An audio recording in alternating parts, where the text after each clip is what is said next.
এটা ঘটনা। তার কারণটা হচ্ছে যে এই যে বললাম না যে ছবিটাকে একেবারে কাঁধে করে দুজন অ্যাক্টরে নিয়ে যেতে হবে, কারণ পরিচালক তো আছেই, চিত্রনাট্য তো রয়েছে এবং কলাকুশলীরাও সবাই রয়েছে, মিউজিক ডিরেক্টর, যারা আর্ট ডিরেক্টর, ক্যামেরাম্যান সবাই রয়েছে, কিন্তু পর্দার সামনে যারা এই অনুভূতিগুলোকে প্রকাশ করছেন তারা কিন্তু অভিনেতা, এবং একজনের অভিনয় আরেকজনের অভিনয়কে একটা সাপোর্ট দেবে, যেটাকে ইংরেজিতে বলে প্লেইং অফ ইচ আদার। সেটা না করতে পারলে কিন্তু এটা হতো না। সবচেয়ে বড় কথা, এই ছবিটা আমি ইতিপূর্বে যা ছবি করেছি সেই ছবি থেকে একেবারে আলাদা। আমি একটা অসুস্থ মানুষ, প্রথমেই আমার একটা ভীষণ কঠিন বাস্তব সত্যের মুখোমুখি হতে হয়েছিল যে ছবিটাতে আমাকে খুব খারাপ দেখাবে।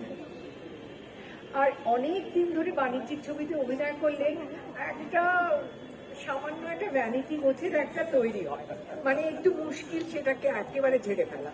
এত খারাপ দেখাবে আমাকে, কিন্তু সেটা প্রথম শর্ত, সেটা আমাকে মেনে নিতে হয়েছিল। আমাকে খুব খারাপ দেখাবে, ঠিক আছে দেখাবে, কিন্তু দেখাও, কিন্তু অভিনয়টা যাতে অন্তত ভালো হয় সেটা তো আমি চাইবো। সেটা কিন্তু আমার সঙ্গে যাকে আমি বিশ্বাস করতে পারি, যার অভিনয়ের ধারার প্রতি আমার সম্পূর্ণ আস্থা আছে, যার অভিনয়ের ধারা আমার সঙ্গে মেলে, যেটা আমি আগেও বলেছি যে যখন সংলাপ বলা হয় এই ছবিটাতে, মানে আগে থেকে মুখস্থ করা, এটা আমার ডায়লগ, এটা আমি জানতাম, এটা আমি বলছি, এটা যেন না হয়।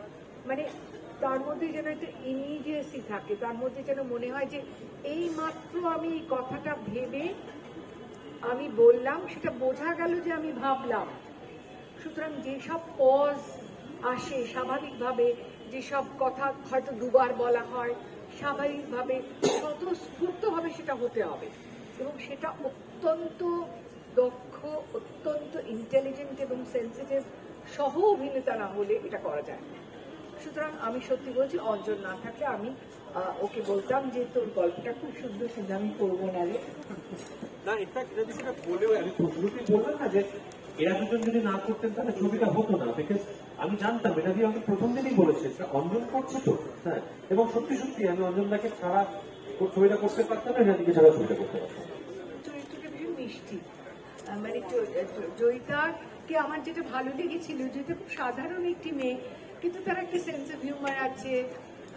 সে অসুস্থ, কিন্তু অসুস্থ বলে সে মানে খুব সবসময় হতাশায় ভুগছে তা নয়। সে তার স্বামীকে টিজও করে, ভালোবাসে, বিরক্ত হয়, ঝগড়াও করে। আবার কিন্তু ঝগড়াটা কিন্তু খুব বিচ্ছিরি মতন নয়, মানে ঝগড়াটার মধ্যেও একটা স্নিগ্ধতা আছে। আমি কিন্তু সবসময় সেরকম নয়, আমি বেশ ক্যাট করে পরিষ্কার কথা বলে দিতে পারি, হ্যাঁ, কিন্তু জয়িতা সেরকম নয়। জয়িতা কিন্তু ভীষণ সুইট, আর আমার ওরকম সুইট হতে বেশি ইচ্ছে করছিল। সত্যিও বলছি কথাটা যে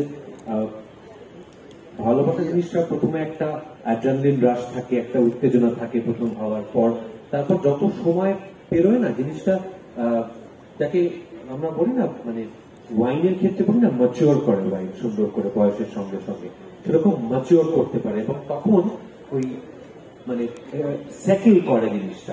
যত পুরনো হয় তত তলিয়ে মানে খারাপ অর্থে তলিয়ে যাওয়া না, মানে নিচে অনেক সময় দেখবে যে কোনো একটা জিনিসের মধ্যে জলটা আলাদা হয়ে গিয়ে ভালো জিনিসটা নিচে অনেক সময় সেটেল করে, কিন্তু প্রয়োজনে ওটাকে আবার গুলিয়ে আবার তুলে ফেলা যায়, মানে আবার স্টার করে আবার তুলে ফেলা যায়, ওরকম জিনিসটা থিতু হয় আর কি, যাকে বলা যেতে পারে।